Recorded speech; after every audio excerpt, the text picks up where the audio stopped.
Guys, जैसे मैंने आपसे पिछली वीडियो में कहा था कि मैं ये जो लूप है हमारा, जो 3 लूप थे, आई का लूप, उसके अंदर जे का और फिर के का, ये मैं एक्सप्लेन करूँगा कि ये काम कैसे करता है, एक्चुअली हमारा आंसर आ कैसे रहा है। तो ये उसका लॉजिक मैं आपको शुरू से दिखाता हूँ।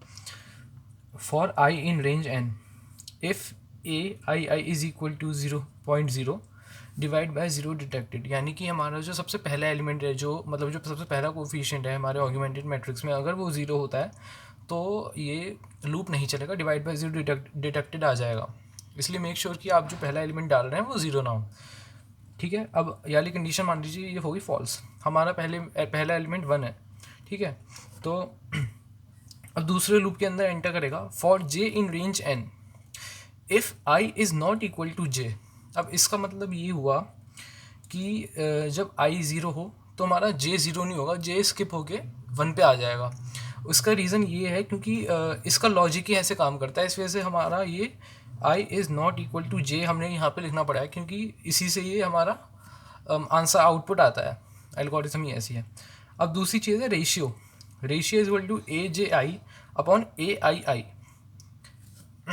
तो ये हमने इसलिए इंट्रोड्यूस किया है क्योंकि इसका बहुत ज़्यादा रोल है, इससे हमारा आंसर निकालने में हेल्प करेगा। ये जो हमारा फाइनल जो नया वैल्यू आएगी ट्रांसफॉर्मेशन के बाद कंप्लीट, तो उसमें इसका रोल है काफ़ी। देखिए अब फॉर के इन रेंज n+1, n+1 का क्या मतलब हुआ कि हम ये कॉलम के लिए कर रहे हैं, क्योंकि अगर मैं इक्वेशन में मेरी वेरिएबल होंगे n इज इक्वल टू, मान लीजिए मैंने n इज इक्वल टू 3 लिखा है, तो मेरे कॉलम कितने हुए हैं? ये तो रो हो गई एक तरीके से, 3 रो। तो n is equal to 4, n+1 is equal to 4, यहाँ पे ये लिखना पड़ेगा, तभी ये 4 बार चलेगा। जैसे k चलेगा 0 1 2 3, यहाँ तक चलेगा। तो देखते हैं अब k में।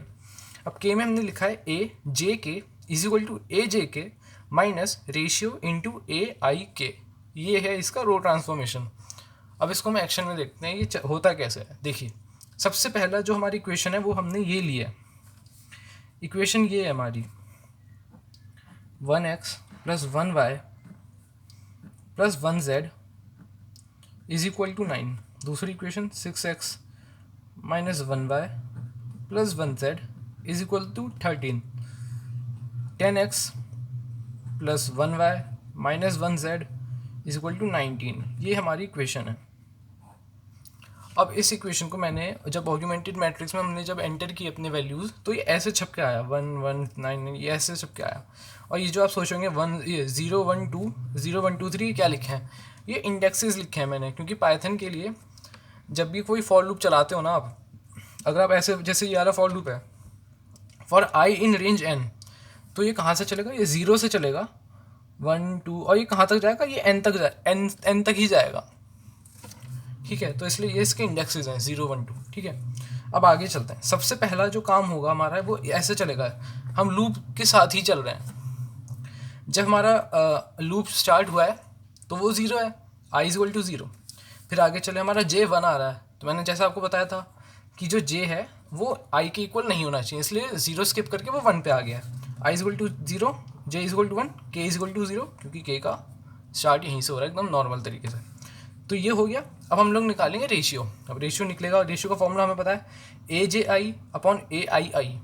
ठीक है, तो हमने जे की वैल्यू रखी 1 है, जो आई की वैल्यू रखी जो 0 है, फिर ए आई आई 0 0 लिख के, तो आप ये देखिए ए 1 0 1 0, ये एलिमेंट है 6। अब ए 0 0 ए 0 0, ये एलिमेंट है 1। 6 अपॉन 1 हमारा आंसर आ गया रेशियो 6। अब ट्रांसफॉर्मेशन करते हैं जो हमारा के लूप के अंदर है। ये देखिए ए जे के इज इक्वल टू ए जे के माइनस रेशियो इंटू ए आई के। तो जे की वैल्यू डाली, के की वैल्यू डाली, तो फिर यहाँ पे हमने ये वैल्यूज़ डाली, रेशियो लिखा, ये वैल्यूज़ डाली, तो हुआ क्या? अब आप देखिए ए 1 0 1 0, ये रहा 6 माइनस रेशियो 6 इंटू ए 0 0 0 0, ये रहा हमारा 1। 6 minus 6 into 1 is equal to 0। ये हमारा एलिमेंट बन चुका है 0। कौन सा है? 1 0, यानी कि हमारा ये वाला एलिमेंट अब 0 बन चुका है। ठीक है, अब हम लोग क्या करेंगे? अब के की लूप के अंदर आगे बढ़ेंगे। के 0 था, अब अगले लूप में क्या होगा? वो 1 बन जाएगा, और कहाँ तक बढ़ता चला जाएगा, जब तक के की वैल्यू 3 नहीं पहुँच जाती ना, जब तक ये बढ़ता चला जाएगा हमारा। ये देखिए, तो अब क्या हुआ, हमने के की वैल्यू बढ़ाई, के इज इक्वल टू 1 हो गया। I and j are still the same but k is equal to 1। Ratio भी हमारा 6 ही है क्योंकि के में चेंज हुआ और कहीं नहीं, ठीक है। तो हमने फिर से वही वाली इक्वेशन लगाई अपनी रो ट्रांसफॉर्मेशन की, ए जे के इज इक्वल टू ए जे के माइनस रेशियो इंटू ए आई के। अब जे के क्या है हमारा, ए जे के 1 1 1 1 -1 वो लिख दिया हमने, रेशियो में पता ही है। और ए आई के मतलब आई 0 है, के 1 है, 0 1 ये रहा 1। तो ये आंसर आ गया हमारा -7, ठीक है। अब आगे बढ़ते हैं। ये देखिए, अब के हो गया है 2। अब ये वाली ट्रांसफॉर्मेशन फिर से लगाई, 1 माइनस ये हमारे पास -5 आ गया। फिर आगे बढ़े, के इज इक्वल टू 3 हो गया है, ये लास्ट टाइम है जो के आगे बढ़ा है, j under j is equal to 1, ठीक है। तो ये -41 आ गया। तब अब क्या करेंगे, अब हमने 4 बार के अंदर के लूप के अंदर 4 बार हमने वो चलाया रो ट्रांसफॉर्मेशन, तो फिर हमारे पास एक न्यू मैट्रिक्स आएगा, ऑब्वियस सी बात है, एक नया मैट्रिक्स बन गया है। तो वो देखते हैं क्या है, नया मैट्रिक्स है ये 1 1 1 9 0 -1। तो ये हमारे पास नया मैट्रिक्स है। मैंने यहाँ पे फिर से इंडेक्स लिख रखे हैं ताकि आसानी हो देखने में, ठीक है। नया मैट्रिक्स आ गया है। अब अगले लूप में अब ये क्या होगा, अब जे बढ़ जाएगा, आई नहीं बढ़ेगा, जे इज इक्वल टू 2 हो जाएगा। फॉर लूप हमने जे का देख रखा है। फिर के दोबारा से 0 से स्टार्ट होगा। अब रेशियो, लेकिन अब रेशियो चेंज हो जाएगा, a j upon i int upon a j i int upon a I i अभी भी 0 है, जे 2 हो गया और आई अभी भी 0 है, तो ए ये हो जाएगा। अब आप देखो 2 0 क्या है, 2 0 ये 10 है, 0 0 ये 1 है, तो ये आंसर आ गया 10। अब रो ट्रांसफॉर्मेशन स्टार्ट करें हम लोग, ए जे के इज इक्वल टू ए जे के माइनस रेशियो इंटू ए आई के। तो जे की वैल्यू 2, के की वैल्यू 0 माइनस रेशियो हमारा इंटू ए आई 2 0 आपको पता ही है, ये रहा 0 0 ये रहा 10 minus 10 into 1 is equal to 0। ये हो गया हमारा एलिमेंट 0, ठीक है। अब लूप को आगे बढ़ाएंगे, के की वैल्यू 1 हो जाएगी, 1 होगी -1 हो जाएगा। जब के की वैल्यू 2 हो जाएगी -11 हो जाएगा, के की वैल्यू 3 हो जाएगी -71 हो जाएगा। अब नया देखो, नया मैट्रिक्स बन गया हमारे पास। यहाँ देखो आप क्या चेंज आया है, ये वाला एलिमेंट 0 हो गया, पहले ये वाला एलिमेंट 10 था, बट अब ये वाला एलिमेंट हमारा 0 हो चुका है, ठीक है।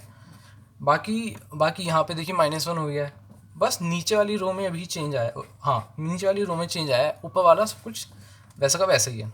अब क्या होगा, अब हम लोग का जे बी 1 हो चुका था, जे 2 भी हो चुका था, तो इसके बाद क्या आएगा, 3 तो हो नहीं सकता। क्यों नहीं हो सकता, क्योंकि n इज इक्वल टू 3 है, और वो 3 स्टेप ले चुका है, 0 1 2, ठीक है। ये बात आपको समझ में आ गई होगी। तो अब आई बढ़ेगा, आई इज इक्वल टू 1 हो गया है, अब फिर से जे इज इक्वल टू 0। अब यहाँ पे जे इज इक्वल टू 0 इसलिए हो रहा है क्योंकि आई तो 1 है और वो 0 के इक्वल नहीं होता है। ये देखिए आई 1 हो गया है पर वो 0 के इक्वल नहीं होता, तो फिर ये इस बार 0 से स्टार्ट होगा हमारा जे लूप, जैसे पिछली बार नहीं हुआ था। लेकिन तो फिर से भाई हमने रेशियो निकाला, 0 1 अपॉन 1 1 0 1 क्या हुआ, 0 1 ये 1 1 1 क्या हुआ, 1 1 -7, तो हमारा रेशियो आ गया 1 -1/7, ठीक है। अब हमने क्या किया, रो ट्रांसफॉर्मेशन लगाई अंडर आवर के लूप। के लूप के अंदर हमारा के 0 है, हमारा जे भी 0 है, यहाँ पे ए 0 0 प्लस 7 इंटू ए 1 0। अब देखिए आप ये वैल्यूज़ जब आप पुट करेंगे यहाँ से देख के, तो ये आपके 1 आएगा। फिर ये 4 बार हम फिर से रन कर रहे हैं। जब के हमारा 1 हो चुका है तो हमारे पास 0 आ गया है, के 2 हो चुका है, ये -2/7 आ चुका है, के 3 हो चुका है तो 22/7 आ गया। अब क्या हुआ, नया मैट्रिक्स देखेंगे, नया मैट्रिक्स बन चुका है। अब हुआ क्या है कि ये दोनों तो 0 हो ही गए थे, अब ये 0 हो चुका है, ये -2/7 हो चुका है, 22/7 हो चुका है, ये तो सेम ही है। अब क्या है, मैट्रिक्स आपका नया बन चुका है, ठीक है। अब आगे देखते हैं क्या करना है। अब ऑब्वियसली बात है, जे अब हमारा जे बढ़ेगा, आई तो वही है, और फिर से के 0 से स्टार्ट होगा।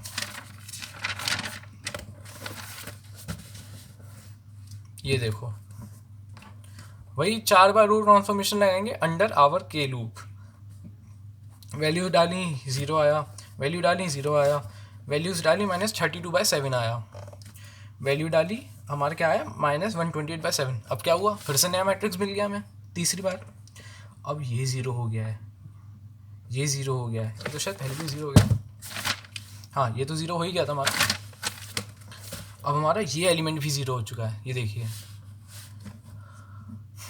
अब क्या होगा, अब ये आई हमारा 2 हो जाएगा, जे फिर से 0 से स्टार्ट होगा, के फिर से 0 से स्टार्ट होगा।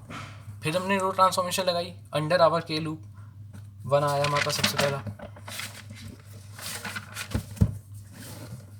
अब ये देखिए 4 बार लगाई, 0 मिला एक में फिर से 0 मिला, एक में 30/7 मिला। अब हमारे पास नया मैट्रिक्स फिर आ गया, अब ये भी 0 हो चुका है हमारा, इसकी भी वैल्यू चेंज हो चुकी है। अब ये वाली रो में चेंजेस आए हैं जैसे आप देख रहे हैं। अब आप एक चीज़ नोटिस करो, हम लोग धीमे धीमे 0 अचीव्स कर रहे हैं, यानी कि हमारा डायगोनल मैट्रिक्स तैयार होने वाला है। देखो यहाँ भी 0 हो गया, बस इसको 0 होना बाकी है। अब हमारा I2 हो गया, अब इससे आगे तो बढ़ेगा नहीं आई, नहीं हाँ इससे आगे तो नहीं बढ़ेगा क्योंकि हमारा n=3 है, तीन वेरिएबल है ना x y z, इसलिए। तो ये लास्ट लूप है, j=1, i=2, k=0। अब देखो आप वही वाली रो ट्रांसफॉर्मेशन लगाई, 0 हो गया, ये -7 हो गया, ये भी 0 हो गया, फिर लास्ट वाले टाइम -147/7। ठीक है, अब हम लोग क्या करेंगे, यहाँ पे आप देखो, अब इन वैल्यूज़ नई वैल्यूज़ को हम लोग इसके अंदर पुट करेंगे, मैट्रिक्स के अंदर हमारा मैट्रिक्स बनाएंगे उन वैल्यूज़ से। ये देखो 0 0 0 0, आपको दिखाई दे रहा होगा कि ये अपर ट्राइंगल जो है और लोअर ट्राइंगल जो है ये हो चुके हैं 0, डायगोनल मैट्रिक्स बन के आ गया हमारे पास। और आपने जो आउटपुट में देखा था आंसर, उससे आपको बस यहाँ पे थोड़ा सा अलग दिख रहा होगा कि यार ये 2 क्यों नहीं है, ये बाकी चीज़ें तो वही आ रही हैं, -21 -18.28। तो शायद मिस्टेक हो गई होगी शायद कैलकुलेशन में कोई छोटी सी। लेकिन आप जब करोगे ना, पेपर पे करोगे, आप कोई इक्वेशन लोगे, उसको हमारे कोड में डाल के देखोगे, तो आंसर आपका जो उसमें आ रहा है वही आएगा, उसकी चिंता मत करो आप। ये हमारा फाइनल मैट्रिक्स हो गया है। आप चाहे एक बार आउटपुट मिला लेना, देखो 1 0 0 0 0 -7 0 0 -4.75। यहाँ पे हमारा भले ही 4.28 आ रहा हो, लेकिन मैंने जैसे आपको बताया, और एक बार चेक कर लेना, एक बार आप जब खुद करके देखोगे तो हो सकता है आपसे मिस्टेक ना हो, शायद मुझसे कोई छोटी सी मिस्टेक हो गई होगी, लेकिन आपका काफ़ी सिमिलर है, बिल्कुल एग्जैक्ट है, बस यहाँ पे थोड़ी सी गड़बड़ है। तो ये इस तरीके से लूप काम करता है। आई होप आपको अब समझ में आ गया होगा कि लॉजिक क्या पीछे चल रहा है इसके। तो इतना मुश्किल नहीं है वो, बस आप वो लॉजिक एल्गोरिथम जो है वो याद रखिएगा। Thank you.